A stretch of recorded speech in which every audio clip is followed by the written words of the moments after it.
We would now like to start regular press conference by Minister Hayashi. There is nothing I would like to say at the onset. Now we will accept questions. If you are designated, please ask question after identifying your name and affiliation. NHK Iwasawa-san. NHK Iwasawa. My question is about the agreement on the transfer of defense equipment and technology. Yesterday, the government announced the agreement with UAE. And how do you see the significance of this agreement with UAE? In the Middle East, this is the first of such agreement. From the Japan's defense, what kind of expectation do you have to this agreement? Yesterday, there was a signing on the agreement between Japan and the UAE concerning the transfer of defense equipment and technology.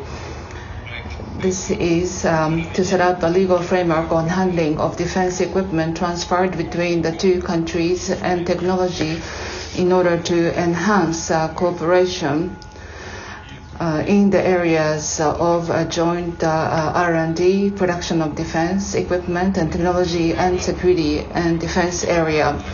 This agreement is concluded for the first time with Middle East country, but this is expected to lead to appropriate control of transfer and out-of-purpose use of defense equipment and technology transferred between Japan and UAE, and contribute to bilateral close defense equipment cooperation and the maintenance and improvement of production and technological foundation of Japan's defense industry, and eventually this will lead to better security of Japan. Katsura-san of Kyodo News, please. Kyodo News, Katsura. Regarding the ocean discharge operation of Fukushima Daiichi nuclear power plant, regarding this plan, the ROK mission has finished visiting the power plant yesterday, and there's been a strong backlash against this operation within the ROK. Do you believe that you have been able to win understanding from the ROK side? What's your assessment, please? Regarding the ROK, up to this point, through briefing sessions at the Director General level and so on, we have been providing information and thorough explanations based upon scientific evidence in regards to the safety of the treated water of Fukushima Daiichi nuclear power plant. And in this context, based upon the Japan ROK summit meeting on the 7th of May, the ROK mission observed the Fukushima Daiichi nuclear power plant. The mission held a meeting with the Japanese counterparts on the 22nd of May in Tokyo, and visited Fukushima Daiichi on the 23rd and 24th and observed the Alps treated water ocean discharge facility. In this visit, Japan provided thorough explanations and information to the ROK side. And on the 25th, there was a comprehensive meeting that took place, and Japan responded to the ROK's questions based upon the scientific evidence thoroughly.